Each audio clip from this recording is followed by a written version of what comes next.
everyone, and welcome back. My name is Diane Donnelly. I am with the Donnelly Group of Keller Williams Flagship of Maryland, and I welcome you back to Facts Over Fears, a series born from questions and comments I've been hearing in my real estate practice.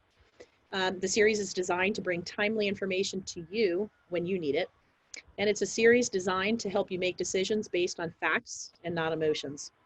Today, we're going to talk with Tara Frame of Frame and Frame about a much avoided and critical topic, estate planning. Tara, hello, and tell us a little bit about yourself.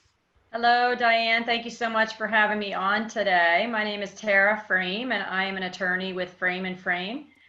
We've been around since 1954 when my father founded the practice, and he retired from us. He practiced from us 60 years before he retired. So, yeah, my part of the practice, we have two attorneys in our firm, myself and then Erica Redman.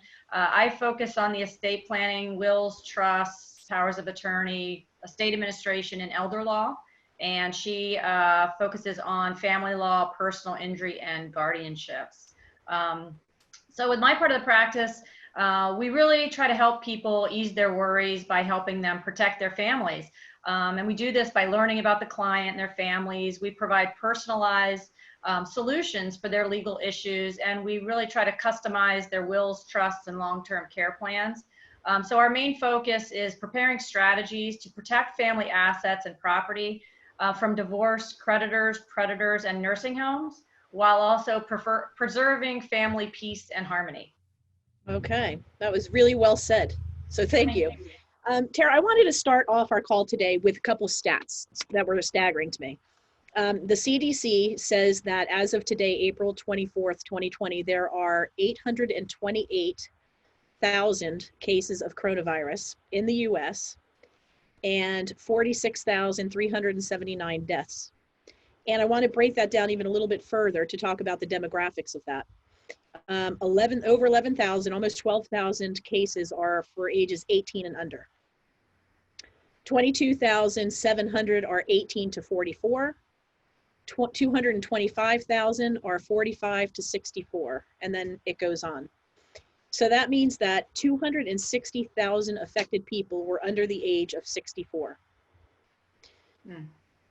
And they're dying. There are people, just like the flu, these people, they're dying. My fear is that they did not have an estate plan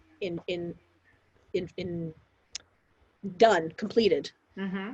The reason that I have that fear is I didn't when my father was sick. I'll share that story in a minute with you. But I think that when you're under 64, you're not thinking something like that is going to happen. You're not anticipating that a flu is going to take your life. You're not anticipating being on a ventilator because of a flu or a virus. So you may not be planning. I wanted to ask you to dispel a couple of myths for me. First, estate planning is only for people who are rich and have a ton of assets. Is that true? Yeah, so that is definitely not true. I think statistically, I looked this up recently, is of American adults, less than 40% of American adults have any estate planning documents in place. So, of course, you're not expecting for something, the worst to happen, but, accidents happen every day. People have injuries, they have unexpected illnesses. So, it's something you definitely want to pre-plan for. And this is not something for just the wealthy. If you have children under the age of 18, you need to appoint a guardian. If you don't do that, the court is going to decide who is going to be caring for your children. So this is something you would want to decide, while you're in a healthy state of mind. You want that to be your decision, not a court to decide for you. You want to decide who's going to make your financial decisions. You're more likely to be disabled or incapacitated than you are to actually die. So if you're incapacitated, you're in the hospital, you're not able to make financial decisions. One of the most important pieces is to have a financial power of attorney that's going to allow someone to pay your bills, file your taxes, get information from your insurance company, your mortgage company. And then the second piece of that is a healthcare power of attorney and advance directive. So if you're not able, if you're on a ventilator and you're not able to communicate your wishes with your doctors, your healthcare power of attorney or appointment of healthcare agent is a legal document that's going to appoint the person that you want to make your healthcare decisions for you. Someone that you know, hopefully talk to ahead of time, and they know what your wishes are, and they'll be able to make those decisions in accordance with your desires and your wishes if you are not in a state of mind to do that for yourself. So we're going to talk about what is included in an entire estate plan. But what does your consultation look like? Someone comes to you and says, I just got married and I want to start my estate planning process. What does it look like to that person when they come to talk with you? What kinds of questions do you ask them? Yeah, we try to make it as easy and painless as possible because people think, oh, this is going to be such a hard process, but it's really not. We set up an appointment, we send them a questionnaire so we can get ahead of time some basic information so that we're ready to talk about that. They don't need to bring anything with them. Right now we're doing all telephone conferences and video conferences. So we just go over that questionnaire and find out about their family. Do they have children, the ages of the children? Are there any special needs children? Because if you have a special needs child, we have to deal with that in a little bit different way than if you don't. We're going to go over your assets. And your assets is what do you own? Do you have a house? Your bank accounts? Do you have any life insurance policies? Do you have any investment accounts? Your retirement accounts? So this is all the information that we try to get on the questionnaire ahead of time, and then we'll go over all of that and then discuss the options with the client, whether a will is best for them or is a trust better for them, and then discuss what the pros and cons are, and then they decide which is best for their family, and then we move forward with whatever plan that is that they choose. Is it a one-time thing? You do your will and estate plan, and then you put it in your drawer, hope you're not going to die, you hope you don't need it, and then you just go on the rest of your life? Or is it something that is a document that lives and that you should go and revisit and make sure that things haven't changed? Yeah, I mean, my recommendation is that everyone should take out their documents, whatever those documents are, and review them at least every 3 to 5 years. Because let's say you name your best friend or your neighbor as a power of attorney or custodian of your children, and then 5 years from now, maybe that relationship has kind of dwindled, or you're not as close as you once were, but you still have them in your documents. You probably want to change that. Another situation is people who get divorced is a big issue. If you name your spouse as your medical power of attorney or your financial power of attorney, and then you get divorced and you don't change that document is still in effect. So basically you could have your ex-spouse or your ex-partner making these decisions for you when that might not be what you want. So we always recommend that people take out their documents and review them. Again, if we have a trust plan that we've done, a revocable trust, that's a document that changes with the family. So we often will do amendments as, grandchildren are born, or they have another child, or, situations change. And it's easy to do. We just do amendments, and that document or that plan changes along with the family. So, the way we do it, it's a living document, and it's going to grow and change as the family changes. And what's the difference between having a will and having a trust? So a will basically guarantees probate. So if you have a will, when you pass away, everything that you own that's solely in your name is going to pass through probate, which is the legal court process to record and register your will and then make a distribution to your beneficiaries as stated in the will. It's a public process, so anybody can go look up your estate, find out what you have and who got what. It is a 6-month waiting period. You do have to file inventories and accountings with the court, and then at some point the court approves those accountings before you can make final distribution. Compared to a trust plan, which is a private plan, your trust never gets filed in a court. It's not public. There's no waiting period. The whole point of the trust is you're avoiding probate. You don't have, if it's done properly, nothing will go through the probate process. There's immediate distribution and seamless management, such as if you have a business, that's always a good plan to have, because your what's called a trustee can come in and keep running your business for you, whether it's during incapacity while you're still alive or after your death, so that they can pass on assets to your beneficiaries. Another benefit is you do get asset protection by way of trust. So when you pass assets through a trust to children, that those assets are protected from if they get a divorce in the future, if anybody sues them, any judgments against them, all the money in that trust is completely protected from those possibilities. Okay. So there's financial reasons why you would want to do it, but there's also just insurance type levels that you would consider doing a trust.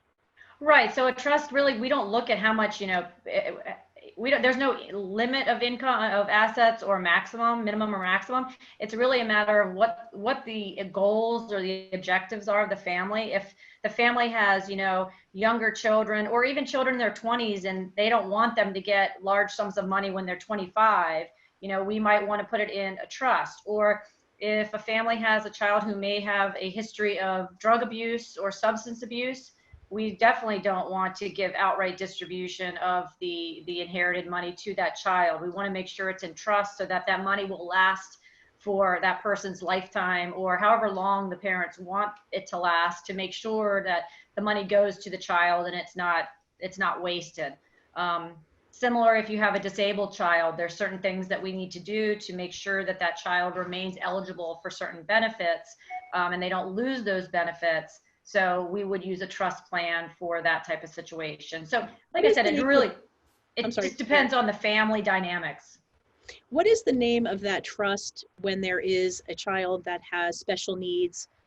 I'm drawing a blank on it. Well, it's called either a special needs trust or a supplemental needs trust. I think it was a special needs trust that we did for a gentleman who was in a nursing home. He was a young man, but he was in a nursing home where he would remain. And the assets, they were going to take everything. So they wanted to put a trust together so that they wouldn't be able to take everything and that he would be able to have money slowly throughout the years. Am I changing the story there, or? No, that's a similar situation. So let's say you have a special needs child who's handicapped and they're never going to be able to support themselves. If a grandparent or a parent leaves them even $50,000, they would lose all of their government benefits and assistance because you can only have $2,000 in assets. So the way to do that is we would divert that money to a special needs trust, also called a supplemental needs trust. And that money would be available to use for all of the supplemental needs that the state doesn't provide while still maintaining their eligibility. So they get all the benefits, because it's devastating if someone like that loses their medical assistance and all of their health insurance. I mean, that could be hundreds of thousands of dollars a year that they would lose until they spend all that money, and then they'd have to reapply and get reinstated. So we can use those types of trusts to avoid those situations and protect that money for that person's needs. I think that's so important and a key, because I don't know very many people that know that there is such a thing as that.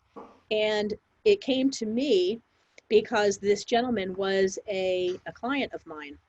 And I was talking to him and he was sharing some things with me, the story. This was years ago, so I'm drawing a blank on some of the story, but he shared the story with me. It just didn't sound right. I'm like, this can't be happening. There have to be some protections. And I reached out to a couple of different people. And just because I reached out, I learned about that.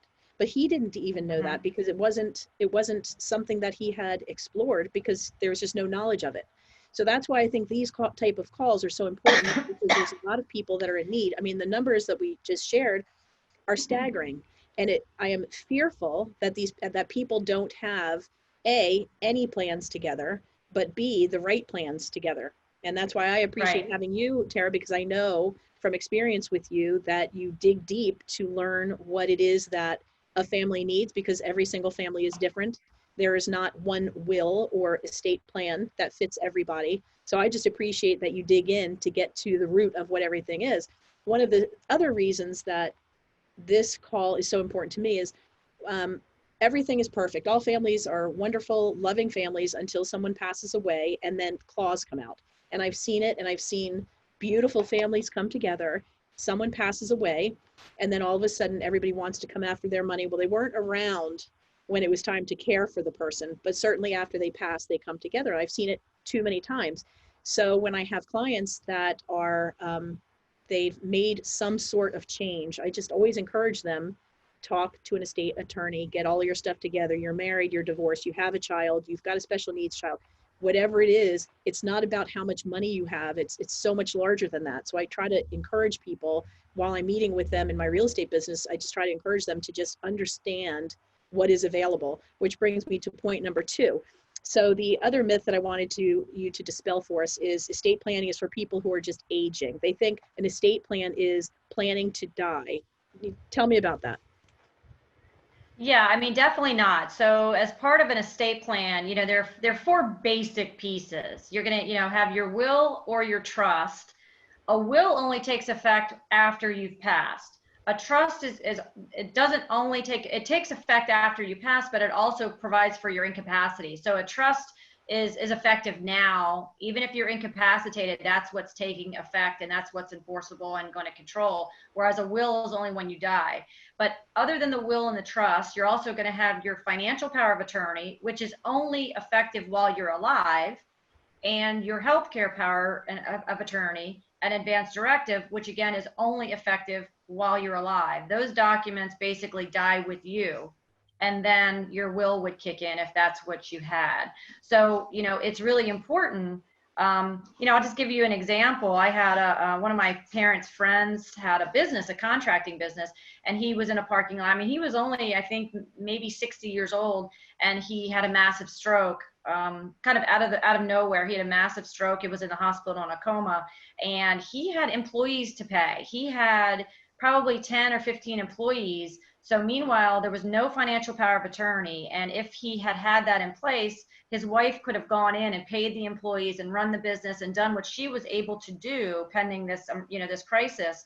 But she wasn't able to. So we had to go through the process of potentially getting a guardianship and, getting a court appointed an order to give her the power to do these things. He passed away in the process, but that's what you want to avoid. So if you have just a basic power of attorney, that would avoid that. But I will preface that with saying that, it's also dangerous. I say basic power of attorney. No power of attorney is really basic. So if you just go on a computer and plug in your name, it's going to spit out just a form, but that may not be what you need, because there are special provisions that are needed if we're going to do long-term care planning or Medicaid planning. We have to add extra provisions and extra powers. Selling real estate, this, you have to have extra powers to sell real estate. Just a form may not do the trick. So, there are a lot of complexities and nuances when you're looking at it, even kind of like the most basic of documents. You bring me to a good question. There are people that just don't have a whole lot of money and they want to do planning. Is it okay to go to Zoom, print out all of these documents, or Zoom or whatever that's called, print out all the documents and do it themselves? I mean, if you have, if you basically have a car and a bank account, maybe that would suffice. If you have young children, if you have life insurance, retirement accounts, anything of substance, which is your home, and you want to make sure it's done right, I just don't advise it, because those aren't customized to you. They're basically plug in a name, plug in your kids' names, and that spits out a document, which there's no cookie, there's just no such thing as a cookie cutter estate plan. I mean, every one I do is different in some fashion, in one way or the other. I never have the same plan that has the exact same provisions for every person. It just rarely happens. I was talking with somebody who wanted to do it that way. They wanted to save the money and not go to an attorney. And I hear the same thing on the real estate side. I'm going to sell it on my own to save the money. But when you think about the cost versus the risk of not having the proper plan and the consequence of not having the proper plan, there's no comparison. It doesn't make any sense to download from the internet something as critical as life planning for the future generations. It doesn't make any sense to me. And I would say you can get a standard basic will plan that's going to get you the basics of what you need for probably around $1,000, depending on the area that you live in. Baltimore City, DC, it's going to be more. But that's kind of around what you'd pay. So, that's relatively nominal cost, which is going to protect your family. And that's with the, kind of a basic plan. And then depending on the complexities and nuances, you're going to pay more than that. But it still is basically, I think someone had referred to it, it's basically the cost of a weekend getaway for you and your partner, your spouse, to get your entire estate plan in place to protect your family and avoid, avoid these terrible things from happening in the future. Right. Okay. Number 3, everything will go to my spouse when I die anyway, so I don't need a plan. Tell me about that. That is definitely not true. And I give you one example. I had a older lady who came in. She had married her husband. She was an au pair from Scotland. And she came over and married her husband about 45 years ago. And he had 3 young daughters that she raised. She raised these girls as her own. And he passed away. Unfortunately, he had the house in his name only, and he didn't have a will. So when she came to me thinking that, she was everything would go to her, I had the unfortunate job of telling her that is not how it was going to go under Maryland law, that under Maryland law, basically the law is she would get the first $15,000 plus 50% of the balance. So there wasn't enough money for her to buy her own house from the estate. And the 3 daughters decided that, they really could use that money and they needed it. So they did not, they didn't give it to her. They wanted their money. So we had to sell the house and sell, basically liquidate all the assets and give the 3 girls their half of the estate. And then, my client wasn't able to live in the home that she had lived in for 45 years. And that was it. So that was I know that was not what the husband would have, wanted and intended, but they didn't pre-plan or have anything in place. So that's kind of a sad story of what can happen. I had something similar. I sold a home to a beautiful, lovely couple. The gentleman was on the sale, and he sold, and he had a girlfriend of 15 or 20 years. They've been together forever. Happy, wonderful, beautiful couple. I sold their home. They were finally retiring. She worked at home. She just was raising the children at home, and he worked outside of the home. So they went to South Carolina to retire, where he had planned on retiring his entire life. He gets there, has a massive heart, healthy as an ox, thought he was healthy as an ox, had a massive heart attack, passed away. A year later, she calls me and says, do you have any information to prove that I lived in the house? I said, you got to give me more information. Tell me about this. Her husband passed away. They didn't have any plans done. And the family wanted everything. So she was going to be homeless with not one penny, because there was nothing in her name. Everything was in his name. It was a situation where they just didn't do any planning, just like what you said. And now her significant other, who she has lived with for 20 years, is now gone. She doesn't have one penny and doesn't know what any of her rights are, if there's any. Yeah, and in Maryland, if you're not married, you have no right to even make a spousal election against an estate. So everything would go by operation of law, which if you're not married, then she's not a legal relative under the law. So everything would go to either his parents or his children. So yeah, that's exactly what happened. So now I have no significant other, died like in a split second, and I don't even have one penny, nor a house. They were going to take the house. So I can't emphasize this enough, because I have the, it's not a privilege to help these people. It's one of those things that I get so sick inside to hear the stories, and I can't do anything about it. So I hear these stories, and that's why it's become a passion of mine to help people to plan, and just to do, no one wants to talk about this. I hate talking about it, but it's such an important thing, because the consequence is just too large to ignore. Well, and that's the thing, when people, if you pre-plan and you're doing it, while you have your sense and your thoughts about, you're not in a crisis, you're not, someone's not in the hospital, and you don't have your mind about you to really make informed, calm decisions. You want to do that ahead of time. And, like it's sorry, my phone rang. I don't want the people to come into my offices, this is where they end up saying, oh my gosh, this is what happened.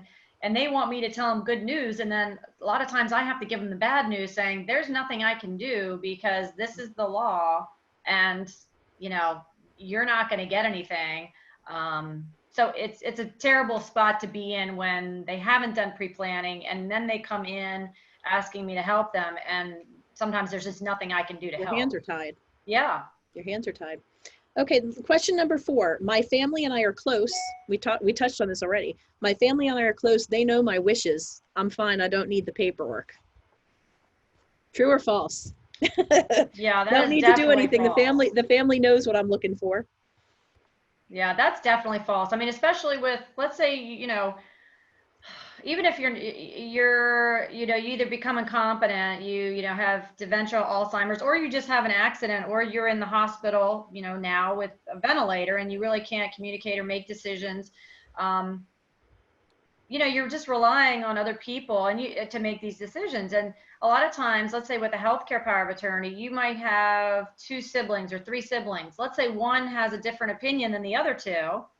And, you know, who are the doctors going to look to? Who's going to make the decision? If one says one thing, the other says the other thing, everybody's kind of in a catch-22. But if you have that legal document, you're saying, no, this is the person you need to listen to. This is the person that I want to make my decisions. Then that's, you know, that's the person the doctors are going to listen to. And like with regard to, you know, your will, it needs to be in writing, because I have people come in all the time and say, oh, I just want to leave everything to my daughter and I trust her and I know she'll share with her brothers and sisters. And that does not happen. So I say, no, that is not how we're going to do it, because that's not how it's going to end up, because they end up in my office after the fact and they're all fighting and then they hate each other and then the family is destroyed and they never speak to one another again. You know, so we want to make sure, you know, I say this is why we're going to write it down. You tell me what you want and then we'll make it happen. Because there's no disadvantage to having it written down, but there's a lot of disadvantages to not. Oh yeah, definitely. So my when my father was sick many years ago, 13 years ago or 14 years ago, the time that we were planning for what should we or shouldn't we do was in the hospital when they said you have to have a quintuple bypass surgery. And the family, who we're not planners and we would never want to talk about such things because all of us are a little emotional. We don't want to bring that topic up. So instead of talking about it in advance, when you can have logical conversations and lack of emotion, we did it while we were in the hospital when they said, okay, here are your choices. Do you want to do this? Do you want to do this? In the event of this, do you want that? That is no time. I promise you, that is not a time to try to figure all of that out. No, definitely so not. ever since then, we did it with my mother. I hated the conversation. I hated every second of the conversation, but we had the conversations with my mother in advance to say, Mom, if this happens, what do you want to do? If this happens, what do you want to do? So we had it all planned out in advance, because I don't ever want to have to make those decisions again, sitting in a hospital in a clinical setting where we can't have just more logical space to figure the answers out to these questions. So Right. I encourage everybody on the call to share this, get out, talk to an attorney, learn from them, learn from, you know, the stories, Tara, that you and I have talked about, endless stories about people that failed to plan. And you know the saying that if you fail to plan, you're planning to fail. Mm-hmm. Right? It's pretty applicable here. And I can't think of a more appropriate time to have this conversation when so many people's lives have been lost from a virus. Yeah. So there's a lot of people that did not plan appropriately and are going to be casualties of this. I think we have a question here, Tara. Give me 1 second. Hey, I'm getting a little bit high tech here. Okay, Erica, thank you for your question. It says, I can attest to that, Diane, 100%. Even as the associate in Tara's office, I have done this 4 times in my own family. It's too stressful and emotional to do it in a crisis. Yep, 100%. So do it in advance. Yeah. And, you know, I would say some people say, well, my parents don't want to talk about this. They just don't want to talk about it. And, you know, one of my suggestions is, you know, really maybe approach it with them saying, you know, don't do this for you. Let's not do this for you, but do it for us. You know, give this gift to us so that we are not in a position. Because I think a lot of older people are more willing to do things for their children or others than they are for themselves. Great way to do that, yeah. that's a way to approach it, is to say, this would be such a gift for me to not put me in this position, or us. So can we please just have this conversation to take this burden off of us? That's a great way to put it. Great perspective. I'm going to ask you guys, if anybody wants to ask any questions, please feel free. Hi, Lori. If anybody wants to ask any questions, please feel free. And in the meantime, Tara, wrap this up for us. So tell me just the documents that would be important in an estate plan. So for an estate plan, you should have, at a minimum, a financial power of attorney, appointment of healthcare agent, and an advance directive, otherwise called a living will, and a will or a trust. And if you have children under the age of 18, you should also have a nomination of guardian. Okay. And we have a question. If you set up a trust for children, do you then need to specify the trust as a beneficiary for life insurance and other accounts? So yes, so generally, in order to protect the money from life insurance and other assets, we would want to either fund the trust with those assets, or make sure that they're going to end up in the trust after death. So in the case of life insurance benefits, we usually will name the trust as the beneficiary, as long as the trust is, properly, it's already been created. Retirement accounts are handled a little bit differently, so I won't get into that, but they have to be handled in a special way to make sure you take advantage of tax benefits for the distributions. Any other further questions on that, Lori? Another question, if you own your own business and something happens to you and you have a trustee who has been appointed to run the business, do you still need to have legal representation available to help that trustee either close the business or to sell it? Yes, I would definitely have, I would advise that person to consult with an attorney, can help them with the trust administration, because there are other resources out there that help people run businesses, that help them, market and sell businesses. So there's a lot of resources available, as opposed to just closing up shop and liquidating everything. So I would definitely consult with someone who has that experience and knowledge. Okay. And Lori, in your final words, what is the #1 mistake that people make in estate planning? Not having it. Not having an estate plan. I had a feeling that was going to be the answer. I had a feeling that was going to be the answer. Yeah, or trying to do it on their own, and it's either not a valid, it's not effective, it's not signed properly and executed, or it just doesn't do what they are intending it to do, because and they're not lawyers, they don't know how to write these documents, so I don't expect them to. But a lot of times, if you try to do it on your own, it's not going to do what you are hoping that it's going to do necessarily. Right. Well, thank you. I don't think we have any other questions. Tara, thank you so much for your time today. If people needed to get a hold of you, or they wanted to ask you further questions, how can they get a hold of you? You can call us at Frame and Frame. Our website is frameandframe.com. So it's FRAMEANDFRAME.com. And you can also call us at 410-255-0373. Awesome. Okay, everyone, thank you so much for coming on. I appreciate it. Please share this with people. It's really important information. I don't want to see anybody go through a situation where the unexpected became a nightmare. So please share it. And thank you, Tara. Thank you so much to you. Thank you so much for having me. This was great. Excellent. Thanks for coming. See you guys. Bye-bye.